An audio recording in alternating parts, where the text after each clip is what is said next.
Justru di warung kopi secara tidak disadari itu akan membangun sebuah stabilitas sosial di mana orang-orang yang selama ini kalah dalam kompetisi hidup dalam warung kopi mereka bisa ada ruang di mana mereka bisa melampiaskan kekalahan dan kesalahan itu.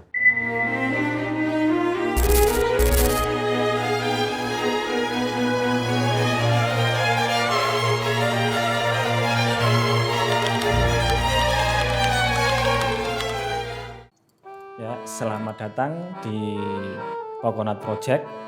Kembali lagi di segmen Katalis. Ya kan, bersama seperti biasa Kang Listiano Santoso. Beliau dosen filsafat Universitas Airlangga, Fakultas Ilmu Budaya. Nah, Fakultas Ilmu Budaya ini sebut lagi UNER. Oh, dosen filsafat Fakultas Ilmu Budaya Universitas Airlangga. Oh. Pak Lis kan sudah lama di Surabaya, Pak. Iya, sejak 99, 98. Sebelumnya di mana, Pak, berarti? Saya tinggal di Yogyakarta. Jogja. Nah, karena sudah lama, karena Surabaya ini kan sangat lekat dengan yang namanya cangkruan, Pak. Ya. Mana? Kalau di lokasi awal ada namanya cangkruan juga, Pak? Iya, setiap daerah punya istilah masing-masing ya terkait dengan budaya nongkrong ya. Iya. Budaya nongkrong. Kalau di Jogja, saya dulu orang Jogja karena saya orang Jogja kan mungkin di sana kulturnya kultur priayi ya, enggak ya. Kultur priayi karena dekat dengan keraton ya. Mataram dekat dengan keraton, kultur priayi sehingga mungkin secara kondisi sosiokulturalnya agak berbeda dengan Surabaya ya. Tahun 98 saya pindah 97 akhir sebenarnya saya pindah Surabaya dengan dua kondisi sosiokultural yang beda. Sama-sama Jawa tetapi kondisi sosiokulturalnya kan berbeda ya. Kalau di sana itu karena ada keraton sebagai pusat sentrum sistem sosialnya sehingga muncul kemudian budaya priayi ya, budaya unggah-ungguh dan sebagainya. Sementara kalau di Surabaya itu kan tidak ada sentrum kerajaan ya.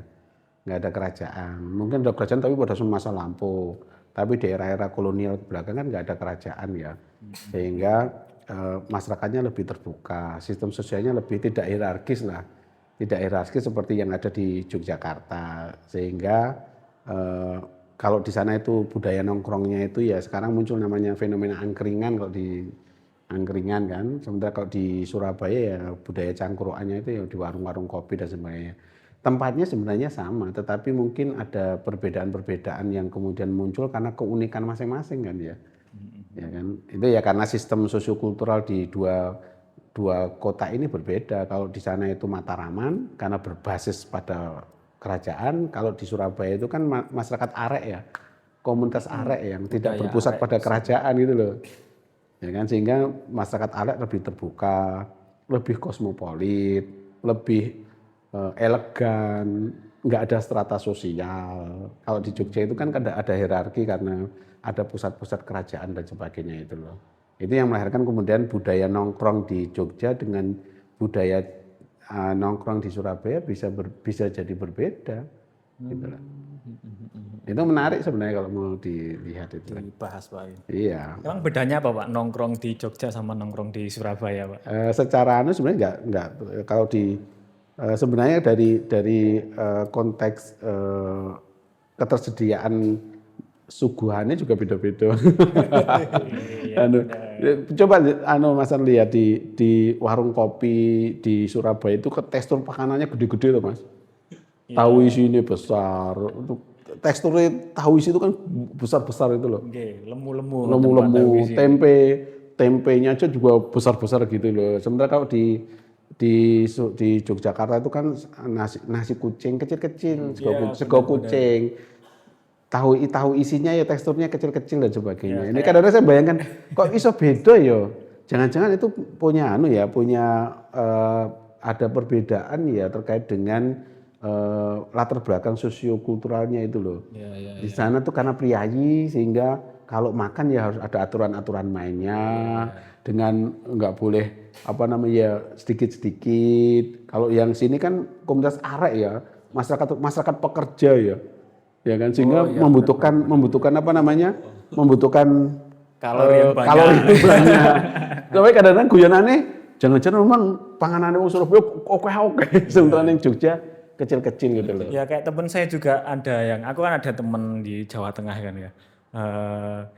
Beliau ke sini, di sini kan warung kopi bilangnya giras Bang. Iya. Dia itu kaget di Surabaya ada teh jumbo. Ya. Soalnya di sana gak ada. Nggak ada, benar. Apa karena nanggone Surabaya iki oh ini panas teh itu Iya. gede.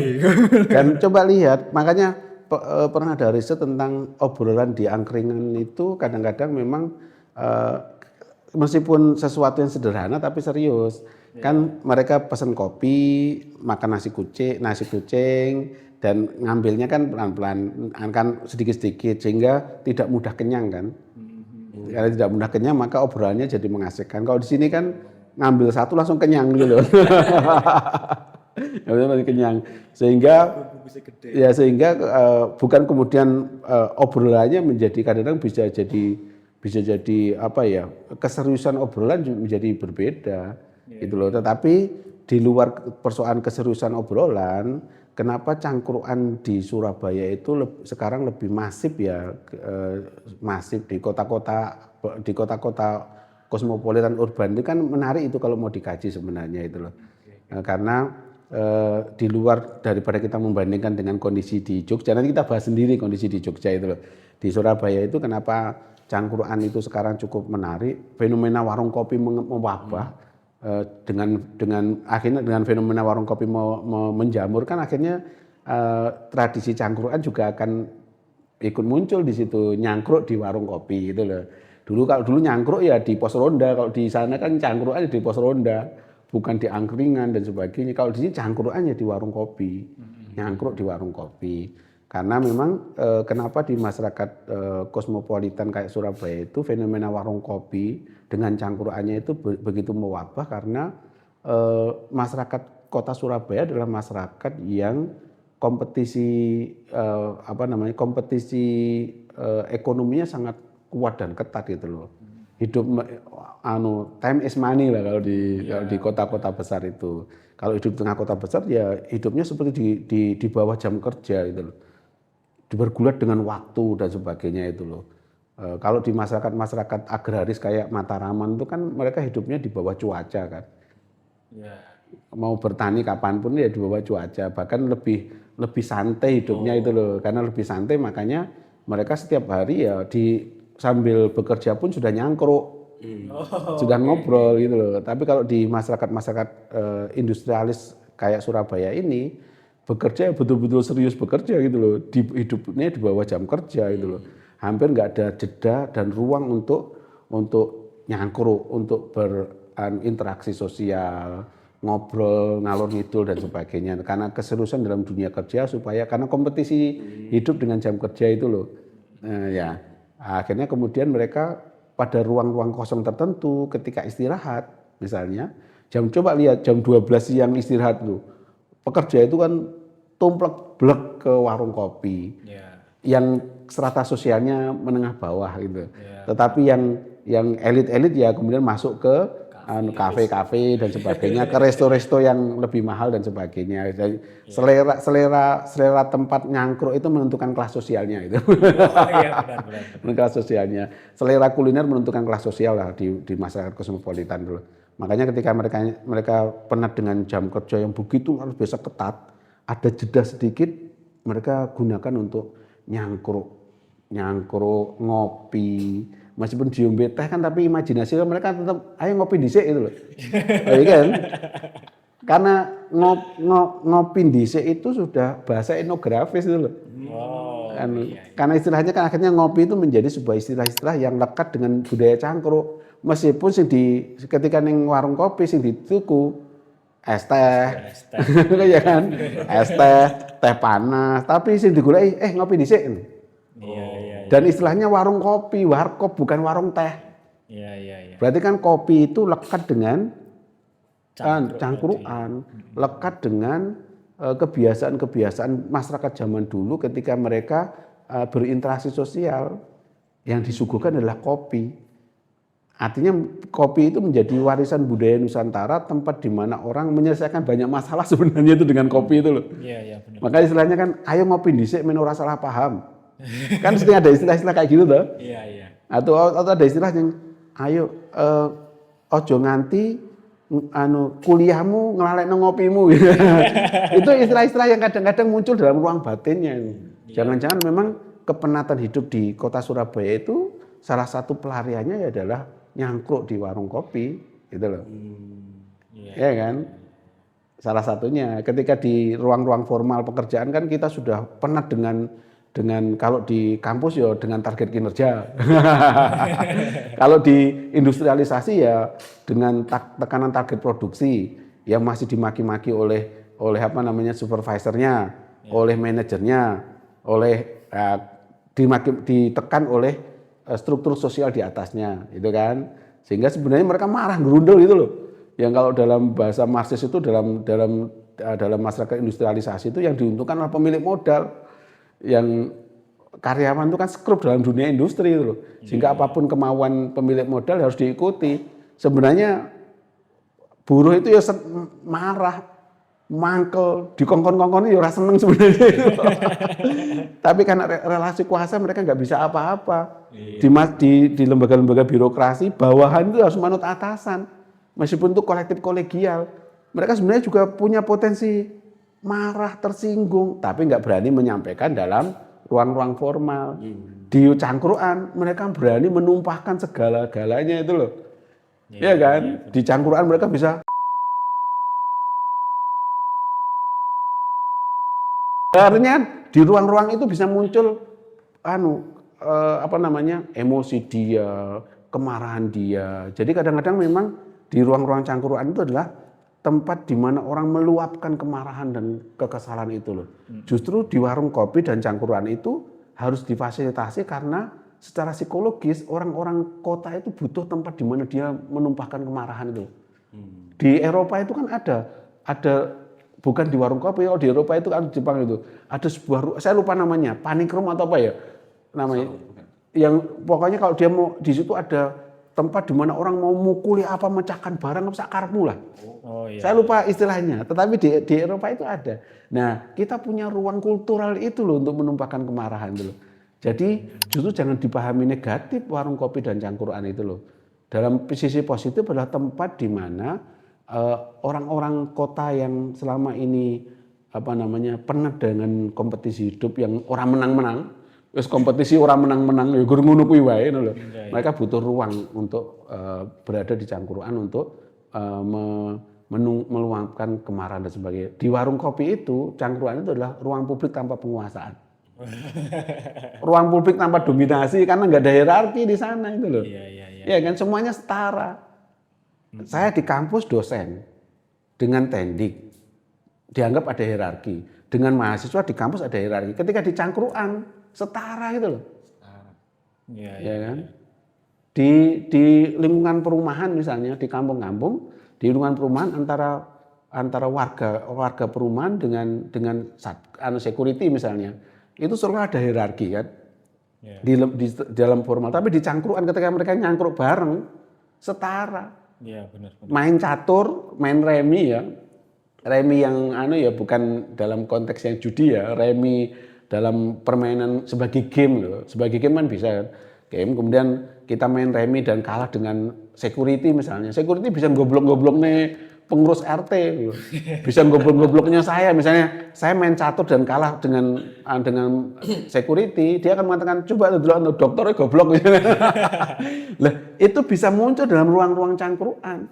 Bahwa orang-orang yang selama ini kalah dalam ruang kompetisi hidup yang nggak pernah bisa menang, mereka butuh ruang untuk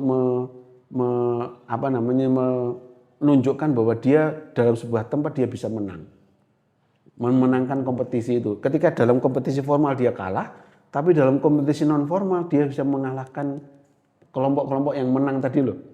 Orang-orang yang kalah dalam kompetisi ruang-ruang formal, dia butuh ruang kemenangan baru di sebuah tempat. Cangkruan manifestasi dari ruang-ruang kemenangan bagi orang-orang yang kalah dalam sebuah struktur sosial itu. Misalnya kayak tadi jenengan bilang dia kalah di pabrik misalnya, tapi dia menang di cangkruan, miso-misui, kan dia bisa miso-miso. Di ruang formal masuk dia berani miso-miso karo pimpinane. nggak bisa. Tapi di cangkruan dia bisa, karena di dalam cangkruan itu nggak ada hierarki sosial di sana, semuanya setara. Makanya di kota-kota kosmopolitan justru jangan gusur ruang-ruang seperti itu. Itu ruang kultural sebenarnya itu loh. Itu ruang kultural di mana tempat warga kota itu bisa melampiaskan kemarahan, kekesalan, kebencian itu loh. Daripada jadi manifest, tumpahkan aja di situ. Ya kan? Maka cangkruan itu bisa jadi ruang batinnya masyarakat kota itu. Sehingga kalau mau tanya tentang kondisi bagaimana sebuah kota itu berpihak pada siapa, ya tanya di cangkruan. Jangan tanya pada pemimpin formal. Kalau pemimpin formal kan jawabannya kayak ya harus sesuai dengan kepentingan negara, standar kepentingan negara. harus sesuai dengan kepentingan negara itu loh. Tapi kalau di cangkruan, ya itu ruang batin masyarakat sesungguhnya itu loh. Ya, ketika kalau ditanya di RT RW, Pak, bagaimana kondisi masyarakat setempat? Oh, stabil, bagus, masyarakatnya hebat, mengakui keragaman, taat bayar pajak.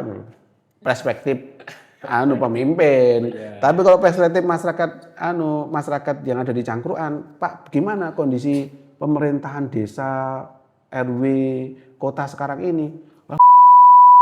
Mereka hanya berpihak pada kepentingan orang-orang tertentu. Nyatanya bantuan sosial nggak pernah sampai pada kami, ya pada tonggo-tonggone, pada keluarganya dan sebagainya, ya kan? Pada sisi tertentu, cangkruan menjadi tempat di mana suara-suara yang selama ini terbungkam, suara-suara yang bisu selama ini bisa muncul secara alamiah tanpa manipulasi. Tapi cangkruk itu kan di Surabaya itu selalu identik dengan laki-laki, Pak. Ya. Kan harusnya dia seperti kata Pak Alis tadi, ruang yang egaliter dan orang lebih bebas untuk mengungkapkan sesuatu. Tapi tahu di Surabaya itu jarang, Pak, ada perempuan yang juga ikut ngopi gitu. Artinya kan budaya cangkruk ini terkesan sangat maskulin, Pak. Ya. Kenapa, Pak, kok bisa karena seperti itu, Pak? alam kebudayaan kita masih kuat patriarki gitu loh. Ngopi itu selalu identik dengan laki-laki, bukan perempuan. Padahal kan juga kopi tidak berjenis kelamin. Cangkruan juga tidak berjenis kelamin gitu loh. Tapi itu menjadi stereotip karena kultur patriarki kita. Kultur patriarki kita kan sudah punya stereotip bahwa cangkruan itu ya kesannya itu kan selalu negatif, stereotip kan. Tempat orang malas, tempat orang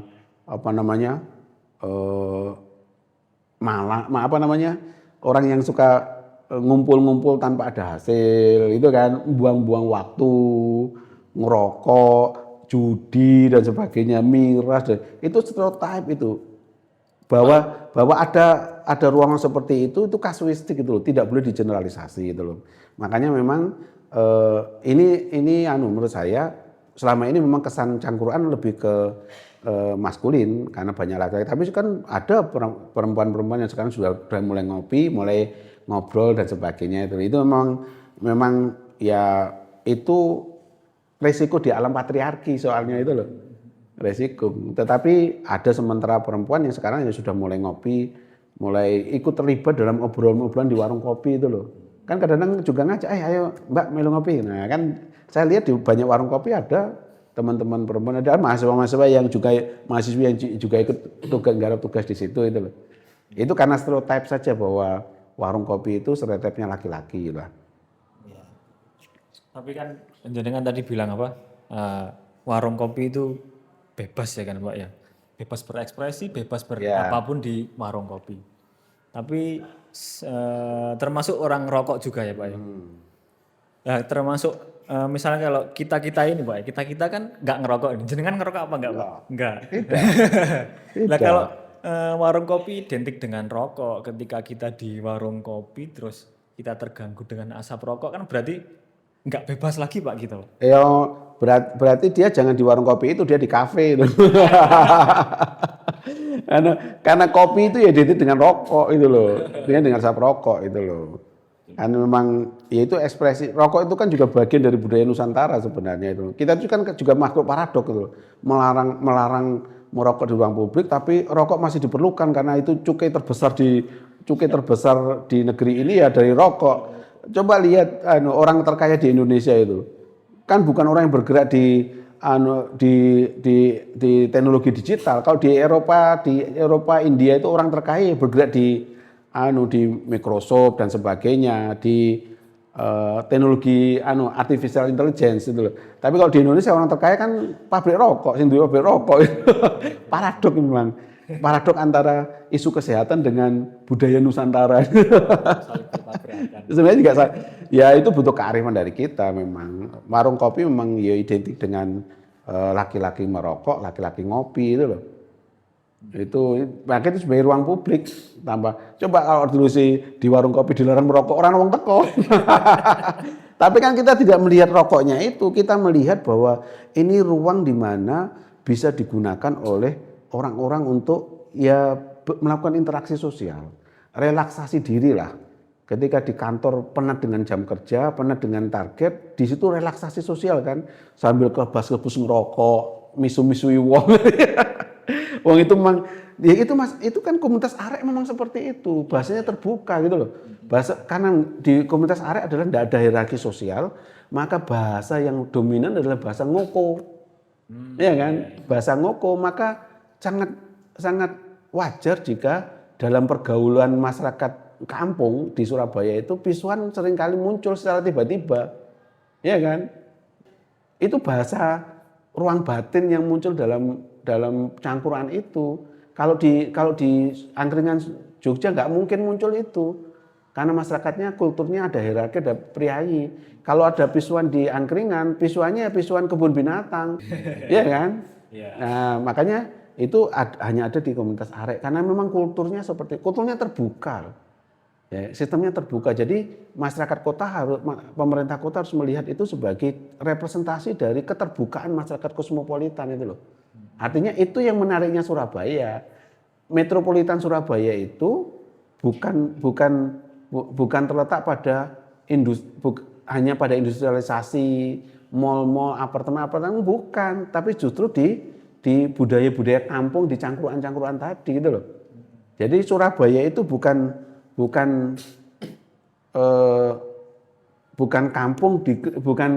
kota dikelilingi kampung, tapi kampung dikelilingi kota itu loh. Itu beda dengan metropolitan yang lain. Kita itu kampung, masyarakat kampung yang dikelilingi oleh sebuah kota. bukan kota yang dikelilingi kampung. Makanya masyarakat kampung itu menjadi otentisitas yang ada di Surabaya. Kota Surabaya itu didirikan oleh tumbuh kembangnya kampung-kampung Surabaya itu loh. Itu yang menjadi unik, dan masyarakat kampung adalah masyarakat yang egaliter. Ya kan? Non hierarki, enggak ada hierarki sosial di sana. RT RW itu kan bukan hierarki, itu struktur sosial. Iya, benar. Kalau hierarki kan ada kasta-kasta, priayi, tidak ada kasta yang kedudukannya lebih tinggi, elit dan bawah gitu loh. Kan di Surabaya nggak ada sih itu. Kalau RT RW kan hanya pilihan saja, orang bisa gantian. Gitu loh. Jadi itu fenomena yang niscaya ada pada masyarakat di Surabaya. Maka teman-teman bisa lihat, saya itu kalau pulang dari kantor, mau pulang itu baru pulang keluar kantor aja sudah banyak berdiri warung-warung kopi berjajar itu loh. Bahkan kalau kita sore-sore itu kalau sudah sore jam 4 sore pulang, itu mereka akan berhenti istirahat di warung kopi itu loh. Ya karena itu mereka sudah penat dengan jam kerja. Bayangkan, kalau Surabaya itu kan bukan semuanya orang tinggal di Surabaya. Ya kan mayoritas tinggal di Sidoarjo, Gresik, Bangkalan, Mojokerto, ya kan? Tinggalnya di luar Surabaya, aktivitas ekonominya di kota Surabaya. Ya kan? Jam 5:30, jam 6 harus berangkat ke Surabaya. Ya kan? Macet di tengah jalan. Macet, penat. Masuk jam 7 harus cek log. Pulang jam 4 sore atau 4:30. Ya kan? Di tengah jalan capek. karena ketemu dengan kemacetan dan sebagainya. Di tengah-tengah itu dia mampir ke warung kopi, melepas penat, ndelok betapa susahnya hidup ini, betapa beratnya hidup ini loh. Karena ndelok, makanya bener katanya Gus Baha itu loh. Ketika guyon Gus Baha kan bener kan, guyon saya juga seneng. Tidak enak dadi wong kere ini. Ndelok sing wong sugih-sugih nganggo Alphard, bingung kerja terus, sing wong ra duwe kelepas-kelepus karo ngopi.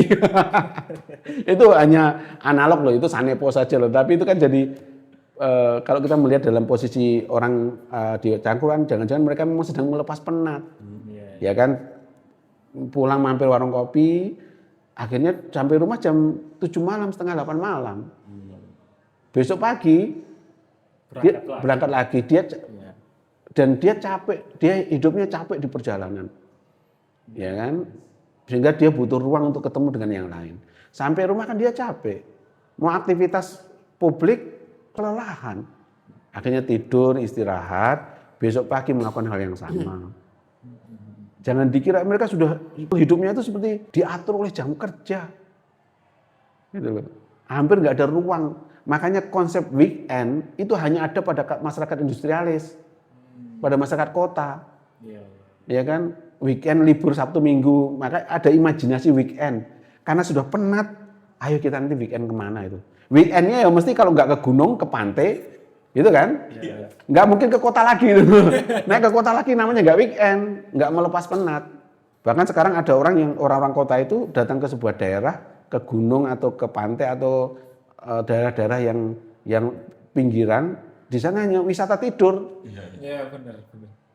Iya kan? Ya, sama makan. Sama makan. Sementara kalau masyarakat agraris, karena hidupnya di bawah cuaca, hujan di bawah cuaca, kalau nggak hujan bisa ke sawah, bisa bekerja, atau bahkan ketika mereka sudah bekerja di sektor formal pun karena hidupnya agraris, setiap hari mereka weekend. Oh iya, benar. Sehingga pada masyarakat agraris nggak ada imajinasi weekend. Ya kan? Lagi macul, yuk kapan weekendnya itu? Di masyarakat kota ada weekend. Itu kan konsep weekend kan menandakan bahwa secara ada kebutuhan batin yang harus dilakukan. Makanya sekarang istilah study tour, istilah kantor-kantor itu sekarang itu, kantor study tour atau healing itu namanya apa? Kesehatan mental. Oh. Kesmen. Termasuk SPV ada Pak itu.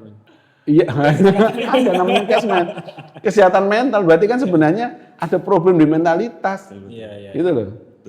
Berarti sebenarnya healing study tour itu sebenarnya bagian dari upaya untuk pelampiasan dari persoalan mentalitas itu. Mereka butuh ruang di mana mereka harus mengistirahatkan diri dari orientasi hidup yang penuh dengan kompetisi ekonomi yang tidak pernah selesai loh. Mereka butuh ruang-ruang itu.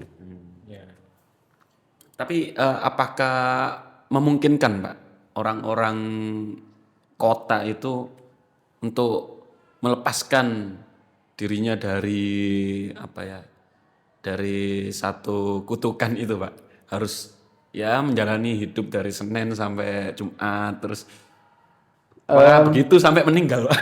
Itu kalau pengusaha bisa begitu. Kalau pengusaha sudah berhasil, istilahnya apa ya? Istilahnya apa itu yang dia bilang dia sudah yang sudah bebas dari ekonomi, sudah tidak lagi mikir itu karena dia sudah ada passive income. Dia sudah punya passive income. Financial freedom itu. Ya, ada financial freedom itu kan itu sudah ya, akhirnya dia pikirannya cuma rekreasi hidup itu loh. Kenapa? Karena secara ekonomi dia sudah selesai. Ya kan? Makanya kenapa kemudian orang-orang pegawai formal di industri dan di pabrik atau birokrasi setelah pensiun kadang-kadang punya imajinasi balik neng kampung loh. Iya kan? Aku mulai neng kampung neng kono iso nandur, iso popo itu kan berarti kan kota ya hanya layak hidup hanya untuk bekerja. Iya kan? Bukan untuk bukan untuk relaksasi gitu loh kota itu. Kalau golek duit neng kota, nek pengen urip tenang ya balik neng desa. Gitu loh. Jadi kan itu situasi yang alamiah muncul itu loh, alamiah muncul sehingga kalau ada orang yang bisa kemudian tidak dikutuk oleh jam kerja, dia yang harus mengatur, dia yang punya jam kerjanya itu loh. Tapi kalau dia masih terintegrasi dalam aturan jam kerja, berarti dia belum bebas sebenarnya itu. Meskipun sebenarnya kata Marx itu manusia itu animal labor kan. Manusia itu adalah makhluk pekerja sebenarnya itu. Justru eksistensi dirinya itu terletak pada ketika dia punya kemampuan menentukan pekerjaan yang dia lakukan. Pekerjaan itu adalah modus mengadam manusia dalam ruang namanya dunia itu loh. Ya. Tapi kalau dengan penuh kenikmatan, penuh dengan rekreasi, kebebasan ekspresi dan sebagainya. Tapi sekarang kan bekerja di industri itu bukan modus mengada, tapi karena keterpaksaan itu loh. Oh, di sana dia tidak bisa berekspresi, diatur oleh sebuah aturan-aturan itu loh. Ya kan? Jadi yang enak itu ya sing uang hobi yang dibayar si pengusaha-pengusaha itu loh. Pengusaha yang bebas yang sembari dolan tapi duit digaji enak tenanan. Membayangkan seperti itu hidup luar biasa enak. Ya, dolan sambil digaji mungkin ya keinginan kita semua lah Pak. Tapi kan yang jenengan ceritakan tadi kan ya, mungkin jenengan juga ngalami seperti itu Pak ya. Berangkat jam 5:30 pagi, pulang maghrib. Iya, tapi saya kemudian menikmati itu sebagai modus mengada. Meskipun manipulatif. Saya ingin mengatakan bahwa ini kebebasan eksistensialis yang oleh para eksistensialis dan Marxis mengatakan bahwa pekerjaan itu adalah menunjukkan modus mengada seorang manusia namanya di dunia itu loh. Ya, saya pengen mencoba menerjemahkan itu meskipun tetap gagal terus itu loh. Karena juga tetap penat. Misalnya gini loh, makanya hari Senin itu kutukan. Hari Jumat itu keberkahan. Makanya kan ketika sudah Jumat, coba tanya semua pekerja-pekerja itu kan merasa bahwa alhamdulillah weekend liburan. Tapi ketika minggu sudah Senin pagi, Senin meneh itu loh. Itu Senin itu seperti kutukan itu loh. Jumat itu keberkahan karena mau liburan. Gitu loh. Menikmati. Coba lihat, tanya kepada semua pekerja itu. Apa yang membuat mereka hari bahagia selain apa gaji? Liburan. Tanya kepada pelajar-pelajar di sekolah itu. Apa yang membuat mereka bahagia? Liburan. Jadi jangan-jangan harusnya kan enggak. Harusnya sekolah dan tempat pekerjaan itu tempat yang membuat mereka aman dan nyaman, senang dan menyenangkan dulu. Jadi kalau ada pekerja yang kemudian tersiksa karena pekerjaan dan dia merasa bahagia karena liburan, jangan-jangan ruang pekerjaannya tidak nyaman. Sama dengan pelajar-pelajar di sekolah itu loh. Harusnya sekolah membuat ini dunianya anak-anak, gitu loh.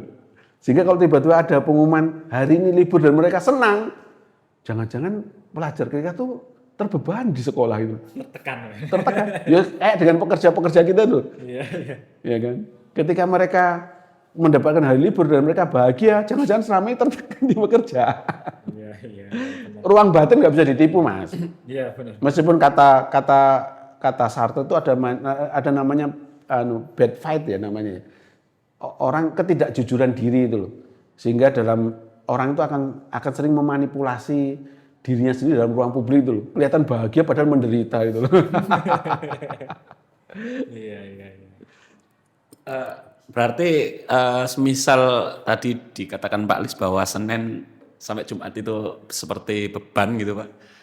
Kenapa tidak dijadikan aja Pak Senin sampai Kamis gitu Pak. Terus Jumat sampai Minggu itu adalah kebebasan Pak. Barangkali kalau weekendnya ditambah ketika dia bekerja bisa lebih banyak ide atau bisa lebih maksimal gitu loh.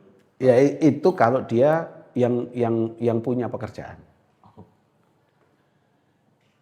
Maka pengusaha-pengusaha itu adalah orang yang betul-betul punya ekspresi untuk seperti itu sebenarnya. Tetapi kalau kita bekerja di sektor-sektor formal dan sebagainya, kita terikat oleh sebuah regulasi dan sebagainya. Makanya sebenarnya kita harus punya strategi pekerja-pekerja itu ya justru kalau dia berprestasi, modus mengada dalam pekerjaan itu adalah dia berprestasi dalam pekerjaannya sebenarnya itu. Harusnya kan begitu. Ya, artinya begitu. Tapi kan yang berprestasi kan cuma 1, 2, 3, 4, 5 juga. Nah, itu karena akhirnya untuk berprestasi harus berkompetisi dengan yang lainnya itu. Jadi kalau memang mau betul-betul terbebas ya jangan hidup dalam pekerjaannya orang. Iya, iya, iya. Dia yang punya pekerjaan, gitu loh. Meskipun kemudian dia menindas orang lain dengan ya, memang kalau pengen bebas ya betul-betul harus financial freedom itu loh. Dia bebas mengekspresikan itu. Saya mau bekerja Senin sampai Selasa, Senin sampai Rebo lah, Kamis Jumat Sabtu Minggu rekreasi dan sebagainya. Itu kan berarti kan Senin sampai Rabu dia optimalisasi untuk kepentingan kompetisi hidup untuk mendapatkan sumber material supaya dia bisa rekreasi loh. Kan banyak orang weekend tapi kalau nggak punya sumber ekonomi mau weekend di mana itu loh. Benar-benar. Iya kan? Maka pekerjaan 1 sampai Jumat itu adalah mengumpulkan banyak hal untuk kesehatan mental dia di Sabtu Minggu itu loh. Iya, iya. Iya kan? Berarti kalau begitu kehidupan masyarakat yang di pedalaman itu berarti lebih ideal, Pak. Kan mereka tidak perlu untuk terikat jam kerja dan mereka hanya perlu menggarap lahan komunalnya seperti itu, Pak. Berarti yang dikatakan orang-orang bahwa mereka itu terbelakang atau kita lebih seolah-olah lebih modern, lebih maju, toh dalam kehidupannya ternyata kita lebih sengsara. Makanya jangan menggunakan ukuran kenikmatan dan kebahagiaan itu dengan ukuran kita. Oh iya. Ya kan, kalau ukuran kita kadang-kadang wong itu kan wang sinawang gitu loh. Kita menganggap orang itu terbelakang, padahal ternyata dia nyaman dan bahagia dalam kondisi kehidupan itu. Menganggap kita lebih maju dan modern, ternyata malah justru kita membangun kerusakan-kerusakan di muka bumi itu loh. Nggak boleh wang sinawang itu loh. Bukan berarti bahwa di pedalaman kemudian lebih bahagia dan di kota tidak bahagia. Sebenarnya tadi kan saya ingin mengatakan bahwa mungkin dalam konteks ukuran kompetisi hidup ada butuh ruang-ruang tertentu itu loh untuk orang relaksasi diri. Masyarakat pedalaman itu juga butuh ada pembanding gitu loh. Ada pembanding supaya dia juga bisa memahami bahwa dunia sudah berubah gitu loh. Kalau pengen hidup aman dan nyaman ya enggak usah resisten. Kalau pengen bahagia ya enggak usah bertanya. Jalani hidup akan bahagia. Gitu loh. Terima apa adanya itu bahagia itu loh. Dalam bahasa normatif kan menerima apa adanya itu sebuah kebahagiaan gitu loh. Ikhlas dengan apapun yang diterima, yang diberikan oleh Tuhan, kita akan bahagia. Enggak usah suudzon dengan enggak usah suudzon dengan Tuhan, kita husnudon aja dengan apapun yang diberikan Tuhan. Itu pasti akan bahagia. Ya kan? Nah, tapi kan kita bicara tentang realitas itu kan. Yeah. Kita bicara tentang realitas kondisi-kondisi pada masyarakat pekerja itu loh. Bahwa bekerja itu adalah modus mengada yang tidak harus dialami oleh semua orang. Masyarakat pedalaman pun ketika mau supaya dia bisa hidup kan dia harus bekerja, beraktivitas ekonomi. Meskipun aktivitas ekonominya lebih sederhana. Dia mau makan ya apapun yang tersedia di alam ya digunakan untuk untuk makan dan sebagainya itu loh. Dan dia nggak hidup di bawah jam kerja. Tapi kan apakah manusia kan tidak cukup dengan itu loh. Ya kan, manusia akan selalu berusaha untuk mendapatkan sesuatu yang lebih. Tapi jangan berlebih, gitu kan gitu. Mohon maaf. Sejak awal Tuhan sudah menakdirkan manusia itu akan selalu mencintai 3 hal kok. Berburu pada 3 hal, harta, tahta, asmara kan. Itu godaan abadi manusia itu loh. Ya masyarakat itu akan bergerak ke arah itu sebenarnya itu loh. Tapi ya jangan terlalu kemudian kita terlena untuk berburu pada itu. Karena itu nggak selesai. Berburu ekonomi itu kan nggak pernah selesai. Berburu kekuasaan itu nggak pernah selesai. Berburu asmara apalagi juga nggak akan masalah selesai itu loh. Nggak pernah selesai dan kita harus mampu menjaga keseimbangan itu. Maka setelah sibuk dengan bekerja ada weekend, ada kesehatan mental dan sebagainya itu loh. Kalau enggak, ya depresi kita, stres kita. Sudah bekerja sekuat tenaga, hasilnya ngono-ngono wae. Akhirnya kan nggak ikhlas. Korupsi akhirnya gitu kan. Atau maling, kriminalitas dan sebagainya itu loh. Jadi perlu ada ruang cangkruan adalah ruang di mana orang ruang di mana orang harus kemudian relaksasi diri dari kepenatan hidup itu loh. Itu natural lah. Natural. Kalau di cangkruan itu kelas sosialnya yang berada pada posisi menengah bawah, mungkin orang-orang kaya, orang elit ya nyangkruknya beda ya, tadi di kafe-kafe atau sambil pulang mampir hotel turu. Ya ini ruang hotel juga menjadi ruang di mana dia mengistirahatkan kepenatan juga kan? Iya kan? Itu bagi yang mampu. Karena yang di duit ya ada ruang yang banyak untuk dia sudah selesai dengan persoalan dirinya itu loh. Tapi kalau orang-orang yang sudah kompetisinya sudah kalah, wes kalah, ndak punya akses di bidang ekonomi, maka dia butuh ruang lain itu. Ruang cangkruan bisa dipakai untuk mengalahkan itu dengan ngobrol ngalor itu dan sebagainya itu. Kalau perkembangan warkop, Pak, warkop dulu itu kan tidak seperti warkop sekarang yang sangat besar-besar dan banyak meja-meja. Dan dulu kan lebih sempit, kecil. Gitu. Jadi antar itu bisa lebih dekat, bahkan obrolan kita terdengar. Itu menurut Pak Alis gimana, Pak? Ya karena jumlah penduduk dulu dengan sekarang kan juga berbeda tuh. Tingkat mobilitas penduduk dulu dengan sekarang juga berbeda. Kalau warung-warung dulu memang pengunjungnya ya terbatas mungkin ya, terbatas, kemudian dengan orang-orang yang sudah dikenal. Kalau sekarang itu kan di warung kopi belum tentu kita kenal dengan banyak orang, ya kan? Dan pelanggannya juga butuh banyak orang di situ, maka membutuhkan ruang yang lebih besar, ruang publik yang lebih besar lah ketimbang yang kecil gitu loh. Kalau kecil kan akhirnya terbatas, dan nggak bisa ngajak banyak orang. Kalau ke warkop hanya sendirian itu kan juga nggak enak loh. Gitu loh. Ngopi kelepas itu dewean berarti kan itu orang stres. dia butuh biasanya kalau nih warung kopi kan ngajak konco nih. Ya, kecuali kalau dia pulang kerja penat, warung kopi hanya melepas kepenatan. Tapi kalau setelah dari bekerja dia pasti ngajak teman-teman, ayo ngopi sih. Rombongan orang ngobrol di situ sambil ngobrol ngalor ngidul. Justru kadang-kadang meskipun dari obrolan sederhana muncul imajinasi, muncul kreativitas itu loh, ya kan? Dari sesuatu yang tidak hierarkis tadi karena orang lepas tanpa ada tekanan, akhirnya justru itu yang malah muncul. Makanya saya mengatakan itu ruang batin yang sesungguhnya itu loh. Jangan malah justru ditekan, dihapus dan sebagainya itu. Malah bahaya kalau kemudian masyarakat kota itu tidak ada ruang untuk pelampiasan diri, ruang untuk relaksasi diri. Nanti mereka akan manifestasi atau kekesalan, kesenjangan itu berwujud anarkisme dan sebagainya malahan itu. Karena nggak ada ruang untuk melampiaskan diri itu. Gitu loh. Nang tengah dalan kesel nesu dan sebagainya wis ngamuk. Ana wong nglakson emosi tuh. Karena sudah marah duluan itu loh. Justru karena dia kesal, mampir saya di warung kopi gitu loh. Itu kan jangan dikira loh di tempat-tempat dia pulang kerja sesuatu yang sepele itu bisa menjadikan masalah besar itu loh.